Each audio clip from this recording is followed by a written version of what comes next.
যখন জুমার দিন আসে, এই জুমার দিনে যদি কোনো ব্যক্তি সকাল সকাল গোসল করে, আর্লি মর্নিং গোসল করে, গোসল করার পরে তার উত্তম পোশাকটা পরিধান করে, আর গোসলটা করে ফরজ গোসলের মতো, আতর সুগন্ধি খুশবু তার সামর্থ্য অনুযায়ী ব্যবহার করে, এরপরে পায়ে হেঁটে হেঁটে মসজিদে আসে, বাহনে চড়ে নয়, পায়ে হেঁটে হেঁটে।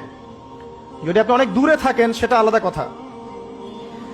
এবং ইমামের কাছাকাছি বসে, মসজিদে আসার পরে যতটুকু সম্ভব হয় সুন্নত পড়ে নিল, নফল পড়ে নিল, এরপর ইমামের কাছাকাছি এসে বসলো, ইমামের খুতবা শ্রবণ করে মনোযোগের সাথে।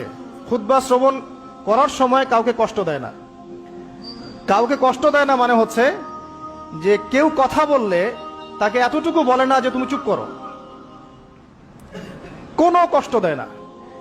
ইমামের খুতবা শ্রবণ করে, নামাজ পড়ে ইমামের সাথে। এই ব্যক্তির আমল নামায় নবী সাল্লাল্লাহু আলাইহি ওয়াসাল্লাম বলছেন যে প্রত্যেক পদক্ষেপের বিনিময়ে 1 বছরের নফল নামাজ আর 1 বছরের নফল রোজার নেকি লেখা হয়।